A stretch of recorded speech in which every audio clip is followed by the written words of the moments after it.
am so excited to share our conversation today with Dr. Lyndsey Harper from Rosy Wellness. I mean, there are days in this space, as a business person, and I know for you as a healthcare practitioner, that you just feel so good that there are people like this in the space with the right kind of energy and drive, and the market and patients are responding. So I'm so excited to talk about this digital health approach. And as we'll hear Lyndsey say, going from one-to-one counseling, patient to doctor, ultimately to one-to-many. The adage that I want to get across is that sexual health is general health. And these two things run hand in hand. And I think it's amazing that she has focused her website on the benefits of sexual health, not what's, trendy or whatnot, but what's evidence-based in the medical world. And it's about time, because we have a lot more information about sexual health for men than we do for women. And I think this is going to be a real game changer for patients and for clinicians who need a little leg to stand on with this subject matter. Welcome to the Business of the V. Hello, friends and colleagues. I'm Dr. Alyssa Dweck. And I'm Rachel Braun-Sherrill.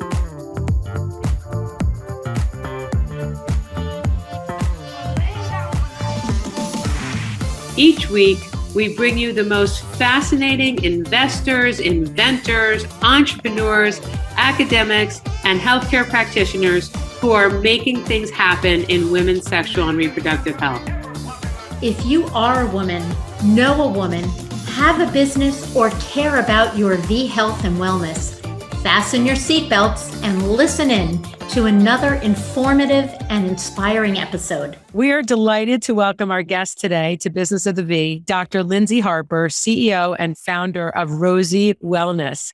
I've gotten to know Lyndsey a bit over the past couple of years, and if there was ever a guest who really summarized what the focus of the show is about, it is Dr. Harper, who we'll call Lyndsey. Welcome so much. Thanks so much for being here. Well, thank you for having me. I'm so excited to chat with y'all this afternoon. Well, I figure you guys will have a total mind meld, you and Alyssa. So just share with people how you got here. You were in practice, you noticed some gaps, and lo and behold, you built a company. Yeah. So I am an OBGYN, and I was here in private practice in Dallas before starting Rosy. And, I felt pretty confident at the things I was trained to do, like pregnancy and menopause and STIs and contraception, miscarriage, a little bit of infertility. But something that was coming to me and being placed in front of me with tears every day was sexual dysfunction, sexual problems. I would say the most, prominent one of those was low desire, but also a lot of trouble with arousal, trouble with orgasm, sexual pain. And I felt completely unarmed. I had no idea how to help my patients. I did not receive my adequate training in this field, as did most OBGYNs, unfortunately, across the country. I spent 2 weeks in an erectile dysfunction clinic at the VA, but really, I can remember maybe 1 hour with a sex therapist. And so I just got really interested about the topic and started wanting to learn more. And I thought, okay, maybe I missed this in residency because I had a baby. I was like, maybe I was on maternity leave. I don't know. Or maybe I just self-selected into a patient population with like a lot of sexual issues. Maybe it was my patients. And as I started asking more questions, I asked my partners, who are like amazing doctors and super well respected. They didn't have any idea either. I asked a big group of physicians on Facebook. Really, we are all in the same boat, which we have a ton of patients with these problems and not really anything to do for them. And that's not a good feeling as a doctor. You want to help your patients, that's our calling. And so I was like getting mad about this time. I'm like, wait a minute, what's going on here? So then I became a fellow of an organization called ISWISH and really wanted to bring evidence-based interventions to women across the country. So that's what Rosy is all about. So I left private practice and decided, instead of opening a clinic, that I could help people here locally, that we would start a platform to really help to get a lot of this evidence-based information and behavioral interventions, which can really help so many women who are suffering with these issues. That's kind of all they need to help them with these issues. So that's what we did. Rosy launched about 3 years ago, and we've been at it ever since. I have to tell you, you have literally saved my life day to day, because this was a very difficult topic for me to broach with my patients, especially when I'm expected to see so many people in a day. And we know sexual health and all these sexual health consultations and issues can take time, and people do break down right in front of you, and you really can't rush this. So your website and the advice that it provides has literally saved me hours in the day. So thank you. I want to that's great.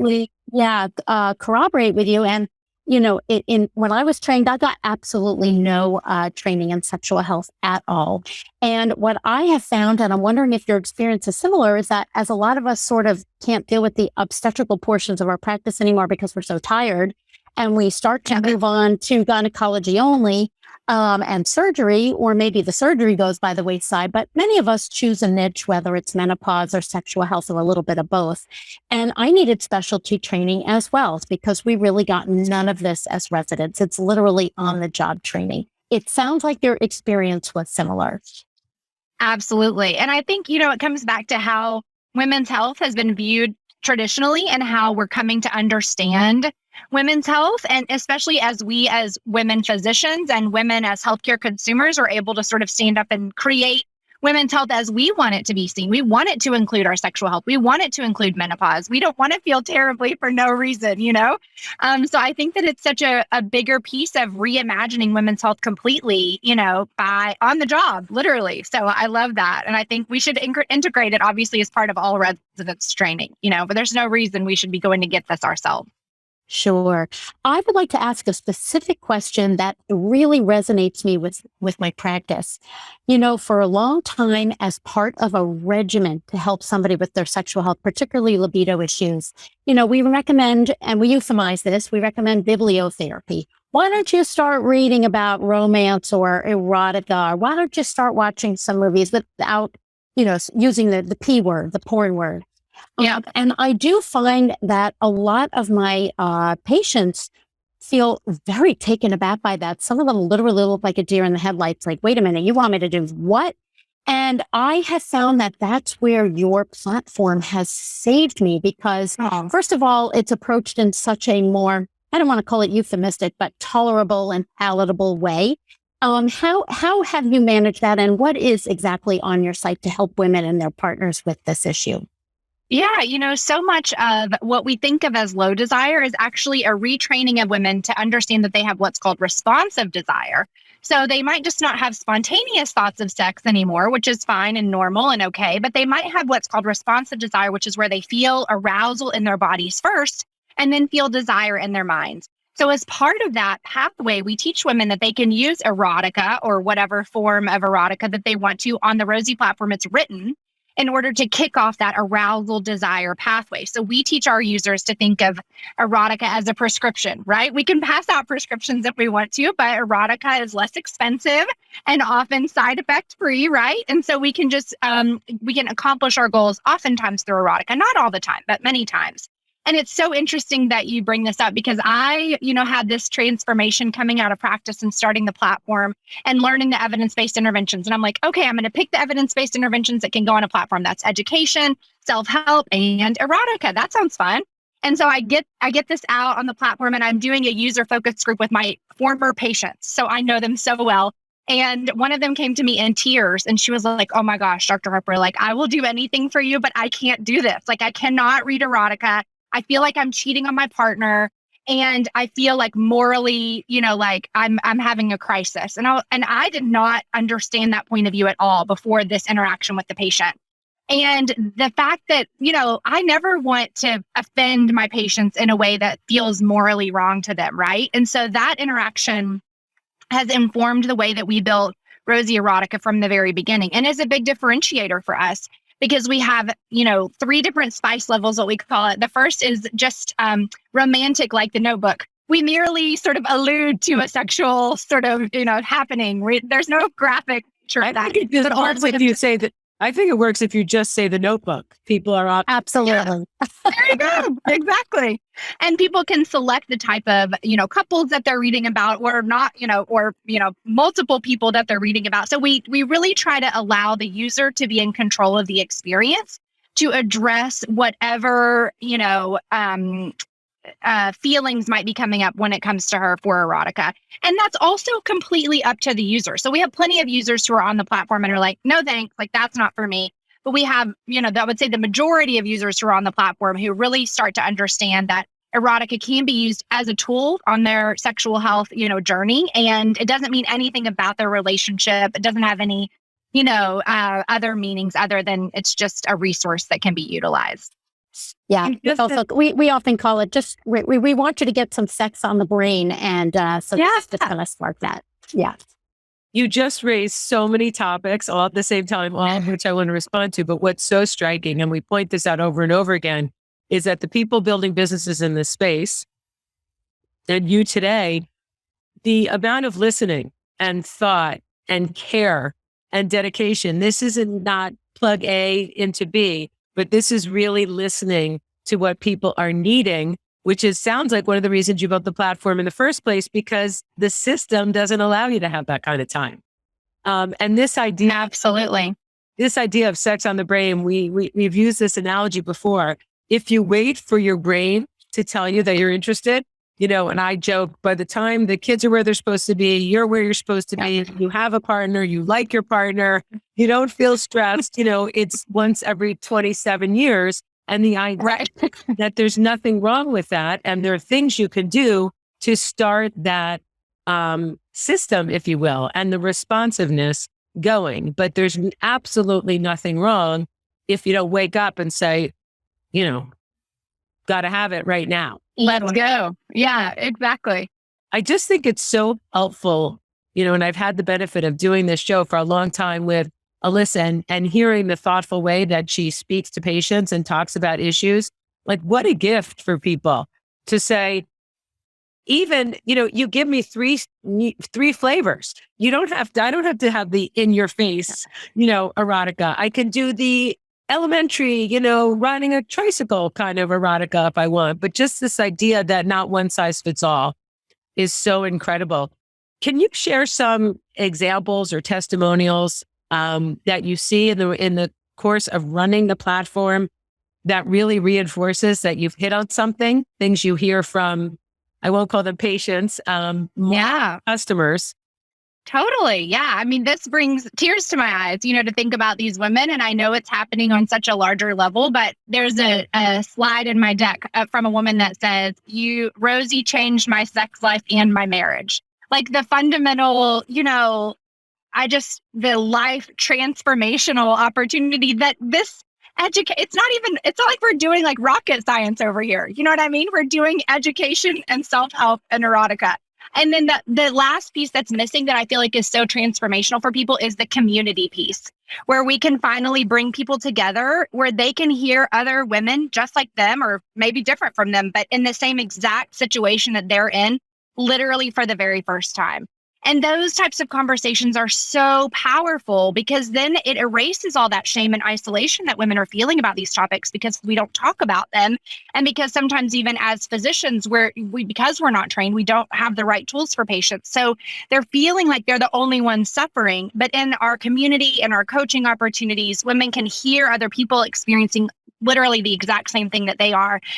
But we had a woman in her 70s, say that it was never too old to learn new tricks and that we've revived her sex life. And stuff like that, like that's the good stuff, it doesn't get any better than that. I could go on. We have a bunch of breast cancer survivors on the platform who have really found some powerful tools. We've created a specific path just for breast cancer survivors because they have a lot of sexual problems as a result of the diagnosis and the treatments that they face. We have trauma survivors on the platform, of course, women throughout all life stages, infertility, postpartum.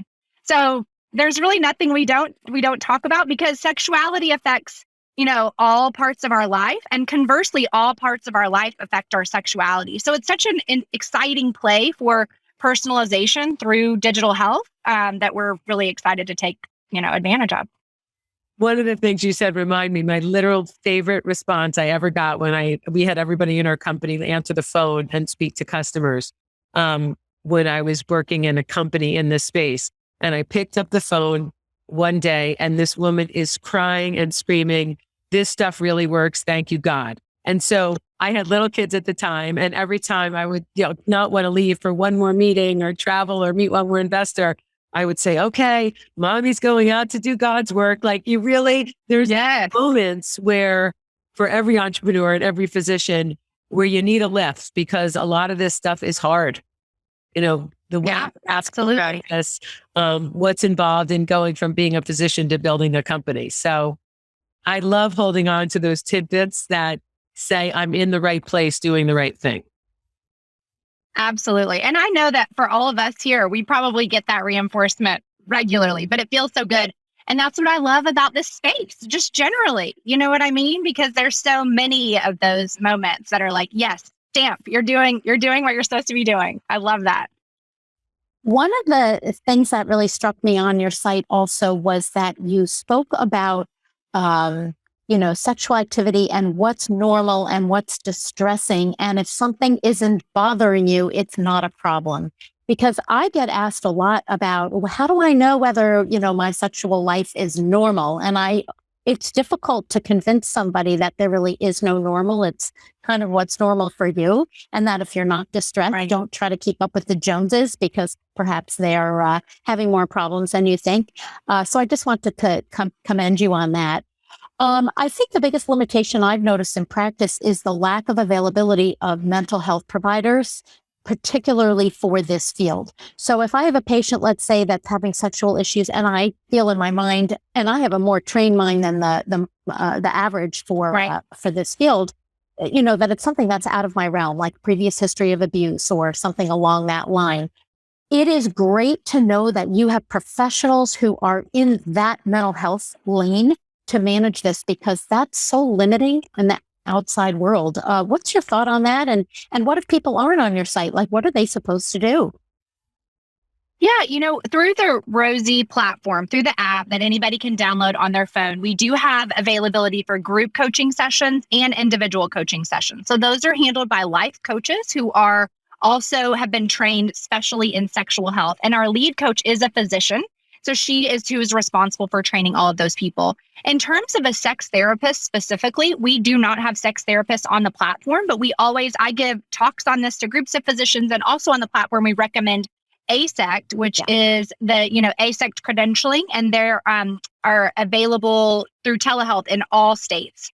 And so that's really the resource that I send people out to. But I gave a talk actually at ACOG with one of my favorite sex therapists named Lori Mintz, who's written 2 books on this topic. And she said, which was an interesting fact to me, that something like 90% of sexual problems can be solved without a sex therapist. And I thought that was interesting to hear a sex therapist say that. But she went back. We were really trying to convince OBGYNs that they should talk to their patients about sexual health. And she recommended or suggested that the basic tenets of education and then limited information. So offering patients information about responsive desire, about how most women experience orgasm through clitoral stimulation, that these basic ideas and also opportunities on how to communicate better about sex can solve most of those problems. But to your point, patients with an unresolved history of sexual trauma, those with significant relationship discord where they're at an impasse, where there's no more communication is totally broken down. Those are definitely people we refer to sex therapy on the site. And I would tell all, OBGYNs or anybody taking care of women to do that as well. And to the same point, I'm sure you pick up plenty of medical problems, maybe somebody's sexual pain and they need to be worked up for various issues. How do you manage that if a medical issue comes up on your site? Yeah, so we have a 27 question intake questionnaire that we call the Sexual Wellness Score. And it integrates quantitative questionnaires used for research like the FSFI and the DSDS. And that way we're able to publish research based on Rosy as a platform and as an intervention. But also what that gives us is really good information about when people are experiencing an issue. For example, sexual pain is a great one. Also, if they're in an unsafe relationship, that's another one where we automatically, counsel the user, hey, we can educate on this platform, but we can't intervene. We can't give you the complete care that you need. And I think that's something that's so exciting and important about digital health is I don't think we're here to do everything, but we're here to take care of this layer that's been missing for so long. How can we address all of the educational, lifestyle, and behavioral intervention that patients need, that we all as physicians say but how can we help them to institute that on a really regular basis? So we work in concert with all those providers. They do the medical care, they do the, the diagnosing, and we act as that support system that they can't provide out of the office. So many services, so many points of contact. Help us understand what the business model is. Where does the money move from where to where, from whom to whom? Yeah, I know I'm preaching to the choir when I say sexual health and business models don't often go together. But our hypothesis was that women would need these resources, women would want these resources, and because they worked, women would continue to pay for these resources. And that's really what we've, been able to show over the last 3 years. So we are direct to consumer, and we are a subscription model. So women can pay one of 3 tiers for access to the platform. The first tier is access to all of our digital content. So that includes all the educational things that we've recorded with, people all over the country in all different disciplines, including, on the medical side, on the mental health side, on pelvic floor PT, oncology, trauma therapy, all of those types of resources, and also the library of erotica. And then the 2 higher tiers include group coaching. And then the last tier, it includes everything below it, plus individual coaching. So that's really for someone who's looking for, one-on-one help and really, working on a specific sexual health goal. And we've had the opportunity to speak before. You very specifically distinguish coaching from telehealth. Help people understand it's a critical distinction and it does mean something. What does that mean? If people are looking for telehealth services, where should they go? If they're looking for coaching, why is Rosy one of the places that they should go? And what do those mean if they don't even know the right questions? Yeah. So telehealth really means that you're going to be seeing either a credentialed provider like a MD, like a physician, or a DO. So a physician, nurse practitioner, physician's assistant, or somebody on the mental health side. So a therapist who could be a social worker, psychologist, somebody like that. And so that requires, from a business standpoint, we could do a whole nother podcast on this, but is much more difficult, obviously, from a infrastructure standpoint to stand up, and also challenging in our field because these visits are not well compensated by insurance, right? So it's not as if we're seeing patients for maternity care where we know reimbursement's built in. We're seeing patients for sexual health where reimbursement is really tricky. And, as sexual health providers, we know which visits can be paid for and which can't. And that's not going to cover most of the things that we would see on the platform. So we really operate in a coaching model. One where we provide support, and all of our coaches are from the life coach school. So really we work from like cognitive behavioral therapy tenets where we're working on circumstances and thoughts about those circumstances and how we can sort of change our approach to different issues that we're facing, including sexual challenges. And those cognitive behavioral therapy approaches are built into the platform as well. So it's an idea that users become familiar with, not only in the digital content, but through the coaching as well. And so that's a differentiator for Rosy in terms of how our coaches are trained and how they interact with our users. So they're life coach trained and then have further training in sexuality by our head coach, who is a physician, sexual counselor, and she leads coaching for Rosy. And then that means, just to take it to the natural conclusion, that people on the platform are paying for those services and there's no interface with insurance. That's correct. Yes, it's all paid for direct to consumer, and they can pick which level of support they'd like to have at the time. Not to mention that telehealth services don't necessarily cross state lines, right? So that's a huge obstacle. I mean, I know I see that in practice all the time. So yeah, it's a big challenge. But for somebody who's looking for telehealth solutions, there are a few other companies who both have brick and mortar and do telehealth as well. So we're always happy to send people over to our friends. For me, it's all about connecting women with evidence-based resources for help. I don't want to connect them to companies who are selling products that aren't going to work. I don't want to connect them to providers who are selling tests that aren't proven. I want them to access high quality intervention. So I'm more than happy to refer those, women to a provider who accomplishes those goals. Here's today's hot flash. Guess how much training residents in OBGYN get in sexual health? A big fat 0. We learn plenty about sexually transmitted infections and procreation, but we really do not learn much about sexual health, and many of us learn on the job. For listeners who don't understand or would like more clarity around this idea of evidence-based medicine, I know that's, just second nature to the two of you, but might not be to everyone who's listening. Share what that actually means and how if you found evidence-based medicine as a customer or patient.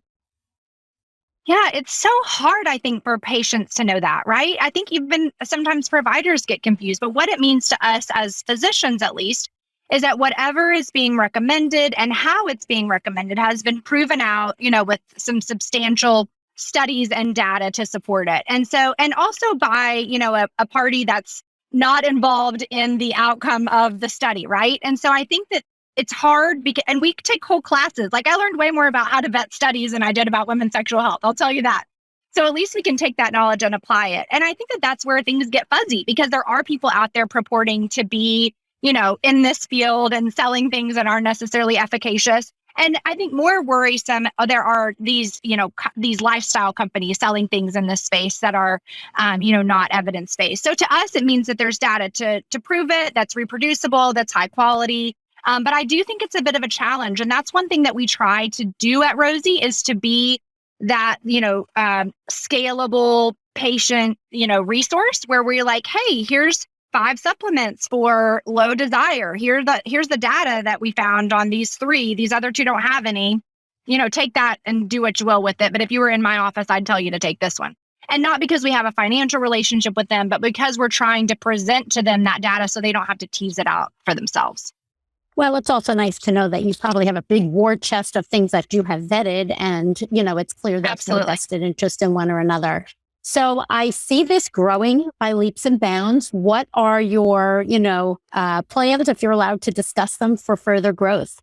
Yeah, absolutely. So we're in some fun pilots with Roche right now through their Creosphere startup program to show how we can significantly improve just population health through educational interventions, which I think is, something that I'm so excited about. We're also in some more studies. There was a study that came out of Cedars-Sinai, which I was not involved in, that said that Rosy was the only app that their panel of physicians would recommend for sexual health. And so subsequently, we have a few more studies with them, working with another large institution. So really, trying to translate, which I know I'm not the first to do this, but trying to translate the individual benefits of improved women's sexual health to the larger benefits of what that means to organizations, to systems, and to the population in general. Potentially looking from this one-to-one model that we're in into a one-to-many, which is hard work, and it's going to take a long time because I know lots of people have been there. But it's worthwhile. And, we've got a ton of data on the backside of things to show that what we're doing really, really does work. And now just extrapolating that to larger systems, I think is the next big step for us. Well, it's always delightful to speak to you. Absolutely.